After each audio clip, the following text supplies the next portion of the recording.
ఓం అస్మద్గురుభ్యో నమ. శ్రీమతే రామానుజాయ నమ. ఆండాల్ దివ్యతిరువడిగలే శరణం.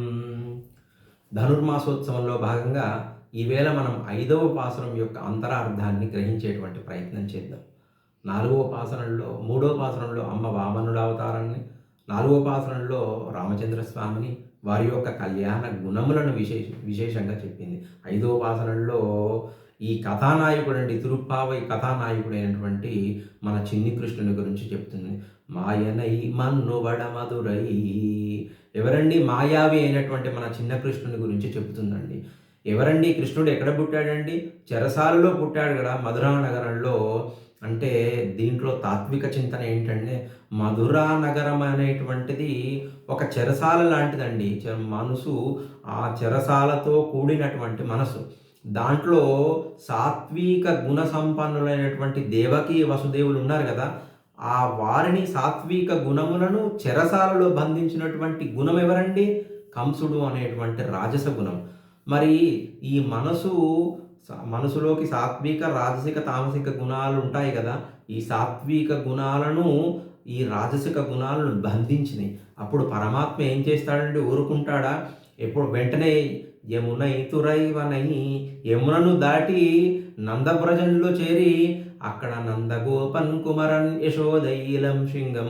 ముందుగా ఆచార్యం, పితా మాతా మంత్రం పితా గురు అన్నట్టు ముందుగా ఆచార్యుని ద్వారా, అంతే కదండి, పోయి వాసుదేవుడిపై ముందుగా నందుడికి ఇచ్చాడు.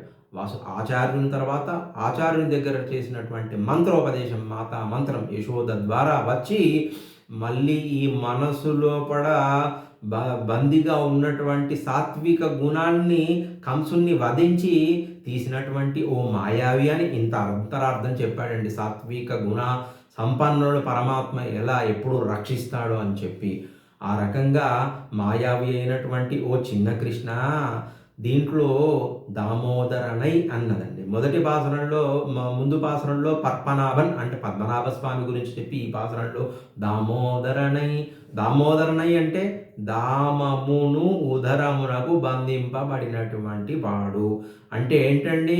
యశోద యొక్క తల్లి ప్రేమ అనేటువంటి పాశము చేత తన నడుముకు బంధింపబడినటువంటి, అసలు బంధింపబడడానికి వీలు లేనటువంటి పరమాత్మ ప్రేమ అనే పాశం చేత బంధింపబడ్డాడు. అంటే అన్కండిషనల్ ట్రూ లవ్కు పరమాత్మ బంధింపబడ్డాడండి, మంచి ప్రేమకు. అటువంటి దామోదర నామాన్ని మనం ఒక్కసారి నోరారా పలుకుదామమ్మా.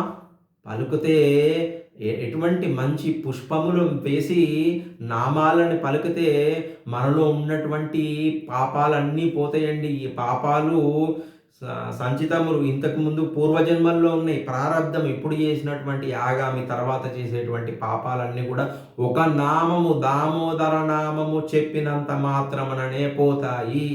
ఏంటండి, ఏమన్నా డౌటా అంటే దానికి దృష్టాంతం ఏం చెప్పిందంటే, తీనే తూషాగం చెప్పారు ఊరుంబాబాయ్. ఆ పాపాలన్నీ కూడా ఒక పెద్ద పదంతస్తుల మేడ లాంటి ఎత్తున్నటువంటి పత్తి మీద ఒక నిప్పురవ్వ పడితే ఆ పత్తంతా కాలిపోయినట్టు, స్వామి యొక్క నామ మహిమ వల్ల మనలో ఉన్నటువంటి, పోయిన జన్మలో ఉన్నటువంటి పాపాలు పోతాయి. ఈ జన్మలో ఉన్నటువంటి పాపాలు నశిస్తాయి. ఇక వచ్చే మళ్ళా జన్మంటూ లేదు. మనం పాపం చేసే ఆస్కారం లేకుండా దామోదర్ అటువంటి నామానికి అంత శక్తి ఉందయ్యా. ఆ నామాన్ని మేము ఉచ్చరించి మాకు పుష్పం, ఎటువంటి పుష్పం అండి? బయట మనకు ఈ దొరికేటువంటి ప్లాస్టిక్ పుస్తకాలు కాదండి, లేకుంటే లౌకికమైనటువంటి పుష్పాలు కాదండి. పుష్పం ఇంద్రియ నిగ్రహం అంటే ఆ పుష్పాలు 8 రకాలుగా ఉన్నాయటండి. మనలో ఉన్నటువంటి ఇంద్రియాలను నిగ్రహించేటువంటి పుష్పము, అహింస అనేటువంటి పుష్పము, క్షమ, దయాగుణం అటువంటి 8 రకాల పుష్పాలు అనేటువంటిది. ప్రేమతోని ఆ నామమును పలికినంతనే మనలో ఉన్నటువంటి పాపములన్నీ తొలగిపోతాయి. ఈ మాయావి అయినటువంటి కృష్ణుణ్ణి మనం స్మరించడం వల్ల. అందుకనే మనము ఏ క్రతువు చేసినా యస్య స్మృత్యాచనామోక్తాం తతోహమ క్రియాదిషు అని చెప్పి అచ్యుతం అనేటువంటి నామం పలకడం వల్ల మనం చేసిన క్రతువులు, చేసినటువంటి తప్పులన్నీ ఎలా రకంగా పోతాయని ప్రమాణమే ఉంది కదండి. అందుకనే ఈ మాయావి అయినటువంటి దామోదరుని మనం ప్రేమగా మనము అర్చిస్తే మన పాపాలన్నీ పోతాయండి. జై శ్రీమన్నారాయణ.